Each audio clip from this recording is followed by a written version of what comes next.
nakakakilala sa akin? Oo. Ito, dalawa. So, kayo ay panibagong batch ng ano, no? Ng Alternative Learning School. Di ba? Hello. Sa hindi nakakilala sa akin, ako nga pala si Kuya Jun, o Brother Jun. Ako ay isa sa mga representative ng Values Formation Council. Ang tinuturo ko is about values. No? So, hindi lang kami dito sa Nicolas Aguturo, iba't ibang lugar. Tuturo kami sa mga elementary, sa Dolores, ayun, yun, sa iba't ibang school din. No? Ang purpose namin, kaya kami naturo, para magkaroon tayo ng tunay na pananalig, pagtitiwala sa ating Panginoon. Amen. So, may tanong ako sa inyo. Lahat naman tayo ay mamamatay, di ba? Ang tanong, kung sakaling tayong namatay, alam niyo ba kung saan kayo pupunta? Hindi pa. Di ba pag namatay ang tao, dalawa lang ang pupuntahan? Langit at saka impyerno. Siyempre, ayaw natin sa impyerno. Ano bang meron sa impyerno? Apoy, ano pa?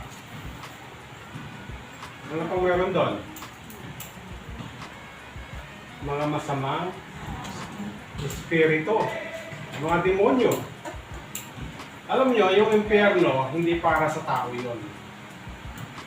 Para sa masamang espiritu. Para sa mga demonyo.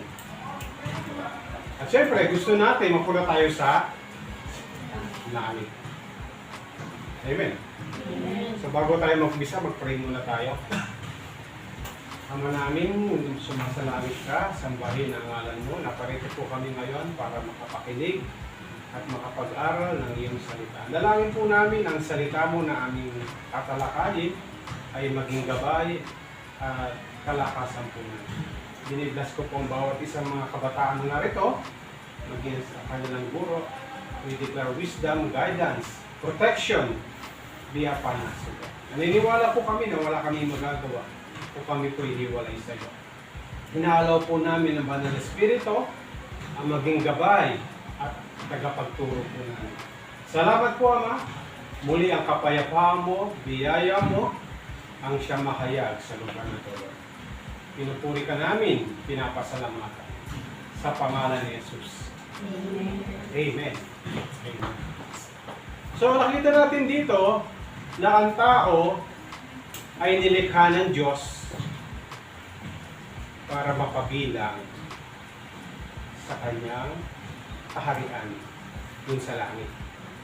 Pero ang tao, binigyan ng Diyos ng kalayaan, pumili ng mabuti at masama. Hindi tayo ginawa ng Diyos na robot. Alam niyo yung robot?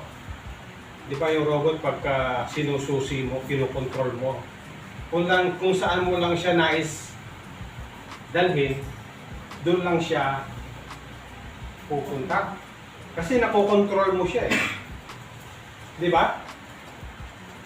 Ang tao, hindi ginawa ng Diyos na robot.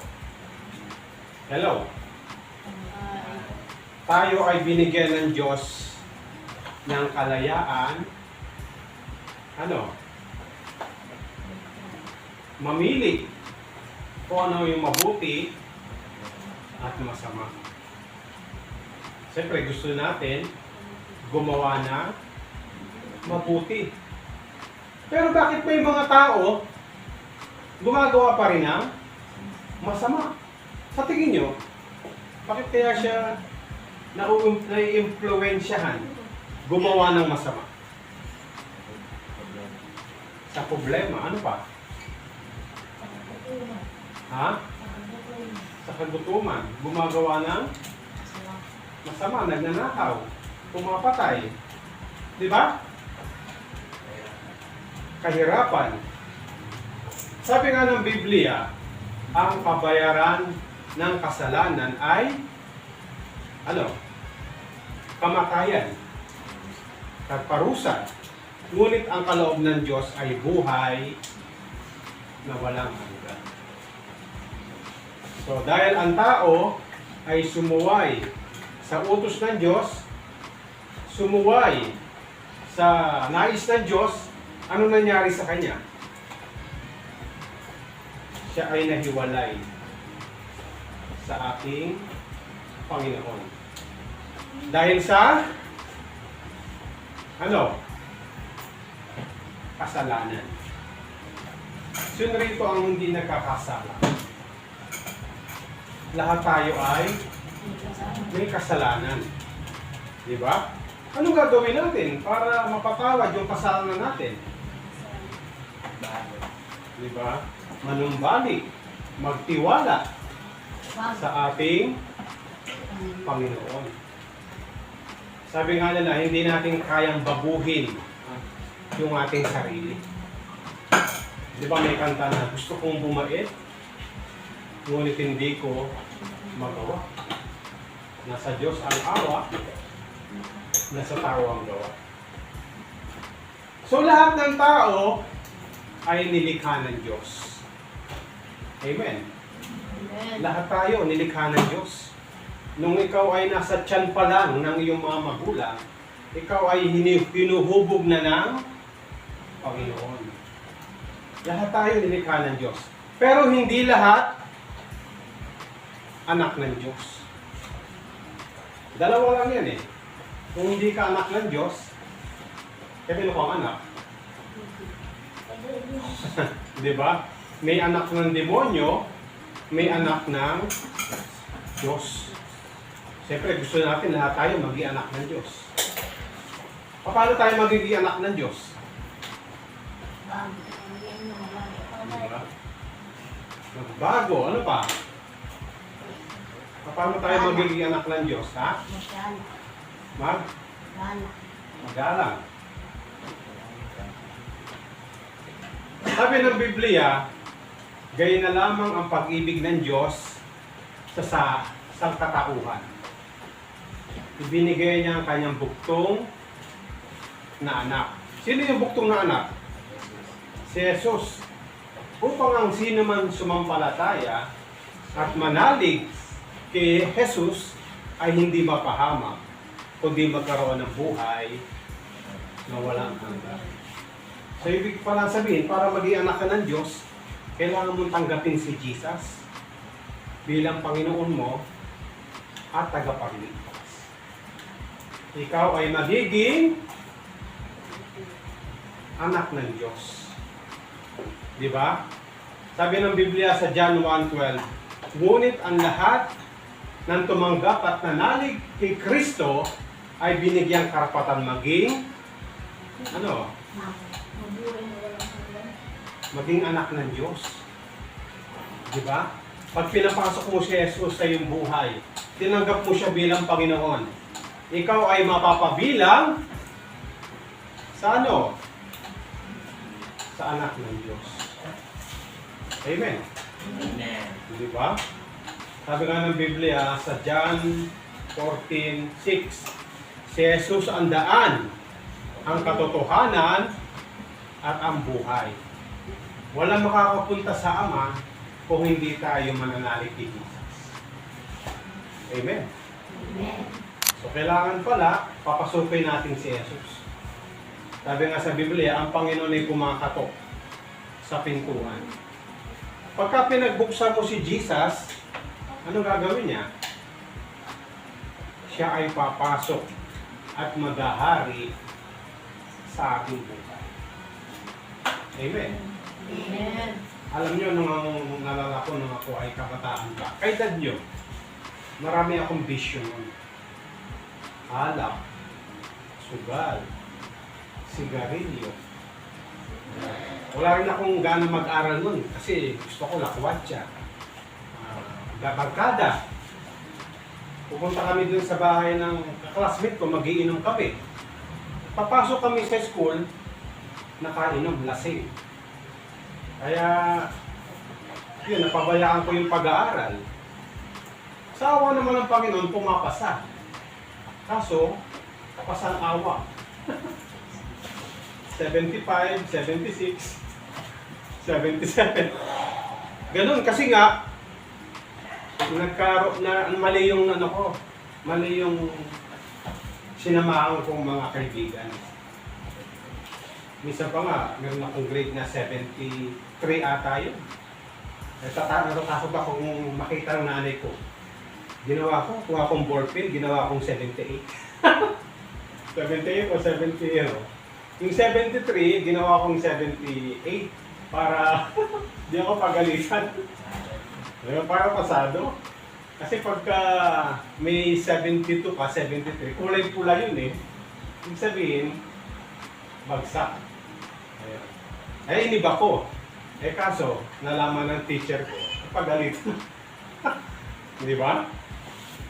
Kaya, meron pumunta sa bahay namin na nagtuturo ng salita ng Diyos. Mga missionaries. At tinuruan kami ng salita ng Diyos. Doon sa bahay namin.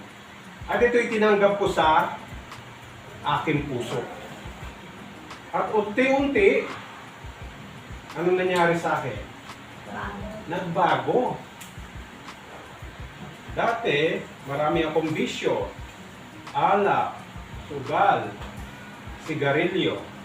Pero nung tinanggap ko si Jesus at nagpakalalim ako ng sasalita ng Diyos, ako ay nabago. Amen. Amen. Sino sa inyo gusto magbago? Di ba? Ano yung sikreto? Anong gagawin natin? Di ba? Papasukin natin si Jesus sa ating buhay. Bilang Panginoon at sariling tagapagligtas. Amen. Amen. So hindi mo kinakailangan pumasok sa kung anong relihiyon. Wala namang relihiyon makapagliligtas. Ang makakapagligtas sa atin ay yung relasyon natin sa ating Panginoon. Amen. Sino sa inyo ang gustong tanggapin si Jesus bilang Panginoon? Gusto niyo? O sige, tumayo kayo. Tayo, mag-pray tayo. So, habang kayo ay nakatayo, iyuko nyo yung ulo nyo, pumikit kayo. Sabihin nyo, Panginoon Jesus, lumalapit po ako. Naniniwala na ikaw ay namatay sa krus para sa akin. Sa oras na ito, lumalapit po ako sa iyo. Humingi ng tawad sa aking mga kasalanan.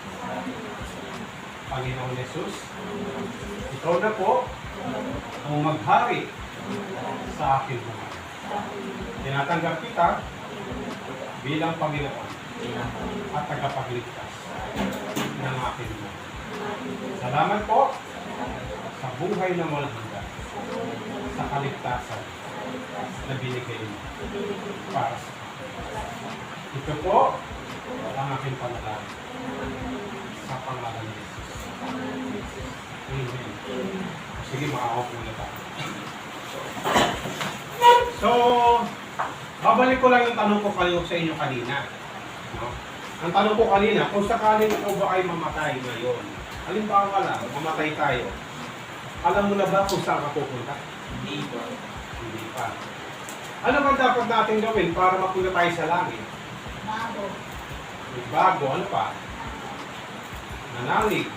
Ano pa? Ha? Makinig ng salita ng Diyos. Ano pa? Sumunod sa utos ng Diyos. Sabi sa John 6:4-7, katotohanan, sinasabi ko sa inyo, ang nananalig, ang sumasampalataya kay Jesus ay may buhay na walang hanggan. Ano sabi doon? Katotohanan, sinasabi ko sa inyo, ang nananalig, ang sumasampalataya kay Jesus ay may buhay na walang hanggan. Ibig ko lang sabihin, para maligtas ka, para mapunta ka sa langit, sampalatayan mo, pagtiwalaan mo si Jesus. Amen. At ikaw ay makakaroon ng bagong Buhay. buhay. Katulad ko, dati akong maraming bisyo, pero nung ginawa kong Panginoon si Jesus sa aking buhay, ako ay Bago. nagbago. Gusto niyo ba ng pagbabago? Ayun. Tiwala ka lang titi. Manalig titi. Amen. Amen. Meron ba kayong tanong sa akin na natalakay? Wala. So, yun ano? Bye. Naging tatlo pa lang ngayon. So yun lang, maraming salamat sa inyong pakikinig. Ang dalangin ko, ingatan, pagpalain kayo ng ating Panginoon. Bye-bye.